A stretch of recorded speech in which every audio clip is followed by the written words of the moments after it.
Alonga Boni Benjamin, commissaire divisionnaire principal, c'est le nouveau patron de la police nationale congolaise, est né à Gemena, dans le site Ubangi. La soixantaine révolue. Il a fait ses études primaires au pensionnat Boyingi, ses études secondaires à Kotakoli, puis à l'institut Bongissa, où il décrocha son diplôme d'État en 1981. Le nouveau commissaire général de la PNC, du soldat de première classe jusqu'au grade du sergent en 1984 au sein des forces armées. En 1986, Alonga Boni Benjamin est nommé sous-lieutenant ici de la 16e promotion de l'école d'officiers de Kananga. Pétri d'intelligence, plusieurs formations militaires sont à mettre dans son parcours. Il s'agit notamment de cours de criminologie, de breveté d'état-major et autres. Le commissaire divisionnaire principal, Alonga Boni Benjamin, a exercé plusieurs fonctions, non seulement au sein de l'armée, mais également à la police nationale congolaise.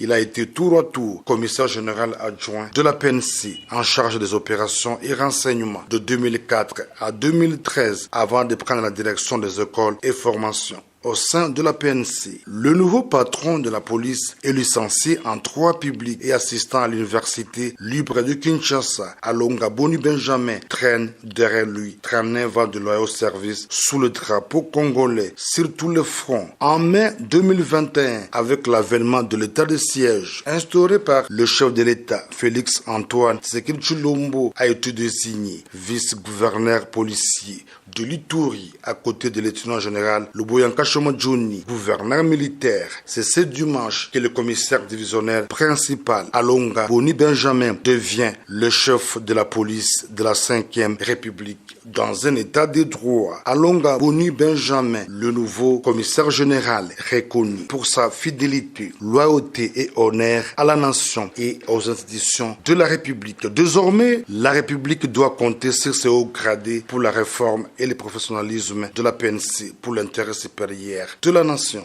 La police nationale congolaise en Ituri plus que déterminée à combattre le banditisme urbain en ville de Bunia. Pour preuve, 21 bandits arrêtés par ce service de sécurité ont été présentés au vice-gouverneur ce vendredi 31 mars par le commissaire provincial de la PNC Ituri, le général Sengelo Assegan, en présence de la population. La ville de Bunia et ses environs ont été secoués par une montée de la criminalité. En réponse à cette montée de criminalité, la police a engagé quelques actions qui nous permettent ce matin de vous présenter ces criminels assis ainsi que quelques biens volés et récupérés par la police. Sur place, certains biens volés ont été restitués aux propriétaires qui ont salué cette énième action salvatrice de la police. Na kwangu bashaga iba defo wanatobola mire wanaiba bitu yote kunyumba. Mimi nafurahi kabisa na kazi polisi inafanya, nafurahi kuona moto yao. Occasion pour le vice-gouverneur, les commissaires divisionnaires Alonga Boni Benjamin d'encourager la PNC Ituri qui travaille sans relâche aux côtés de FARDC pour la sécurisation de la population iturienne et c'est bien. Il appelle la population de l'Ituri à collaborer davantage avec le service de sécurité et défense pour consolider les acquis de la paix. C'est pour dire bato oyo soki boyebi bango même bato ya groupes armés boyebi bango tanga ba komona bango epa na la police to na force de sécurité bazwa bango balongola bango lobi ekoyela yo oyo bayibi bango awa baza bato lokola yo lobi bakoyibela yo yo mutu bombaka bato miyibi na ba criminel. Encore une fois merci monsieur le commissaire provincial mon général et mes sincères félicitations et encouragements à l'unité de la police d'investigation criminelle.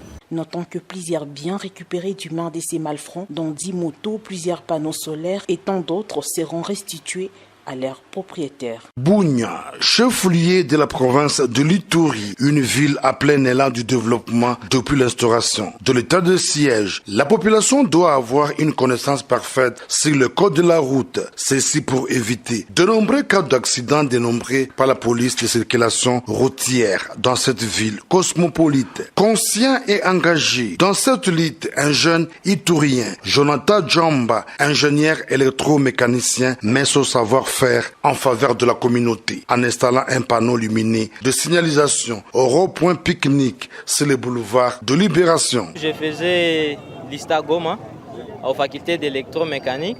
C'est de là qu'il m'est arrivé aussi l'idée de faire des signalisations routières parce que la ville de Goma m'a un peu impressionné par rapport à leur conception.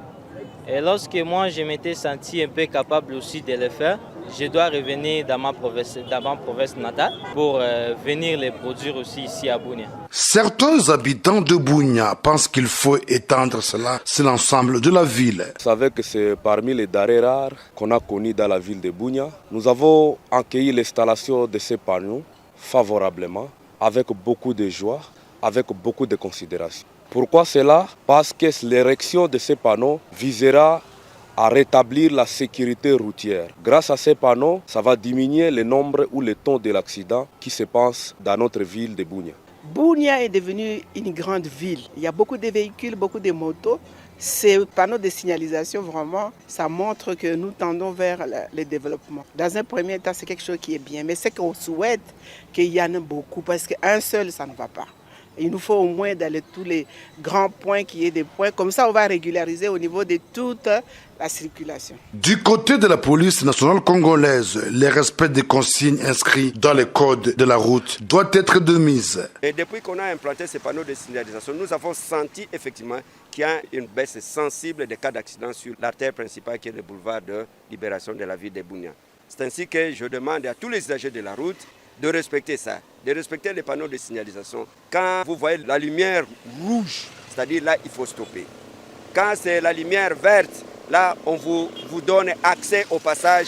Et quand c'est la lumière jaune, c'est le temps intermédiaire entre les deux. Donc, nous recommandons à tous les usagers de la route de respecter le panneau de signalisation pour nous éviter des cas d'accident. Signalons que le panneau de signalisation luminé est une première au chef-lieu de l'Ituri. De telles initiatives méritent d'être encouragées pour le développement de cette province en voie de stabilisation pendant cette période de l'état de siège. L'appel du chef de l'État Félix Antoine Tshisekedi Tshilombo lancé aux groupes armés à rejoindre les camps de la patrie pour la reconstruction du pays trouve un écho favorable en territoire de Mombasa. Ces groupes armés Maï-Maï décident de signer l'acte d'engagement de cessation des hostilités. Ceci à l'issue d'une consultation de 4 jours menée par la coordination du pays de DERCES. Nous allons nous orienter dans le processus d'une paix durable en République démocratique du Congo.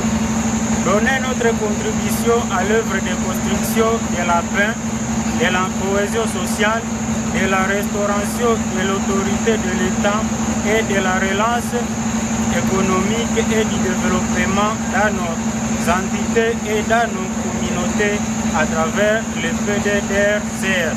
Ce geste de ces forces négatives est salué par la notabilité du territoire de Mombasa. Nous sommes remplis de joie et nous pensons que ça ne sera pas le premier coup. L'accueil qu'a réservé les autorités et ces groupes, nous sommes rassurés que ces groupes iront encore faire une bonne sensibilisation auprès des autres qu'ils connaissent de façon qu'eux aussi emboîtent les pas. Pour sa part, le coordonnateur du PDDRCS en Ituri, Willy Abibou Sebomaïse, encourage d'autres groupes armés à emboîter les pas. Il est vrai que nous pouvons avoir des mésententes avec nos proches. Quelle que soit la plaie de celle-ci, nous devons savoir que par les armes, nous ne saurions résoudre nos problèmes. Par contre, on ne fera que s'affausser davantage. Signalons que la reddition de ces Maï-Maï intervient après la remise des armes d'un groupe d'autodéfense devant le vice-ministre de la Défense nationale et ancien combattant lors de son séjour en Ituri. Ceci s'inscrit dans l'approche non militaire privilégiée par le gouverneur Luboya Nkashoma Johnny dans la résolution de conflits.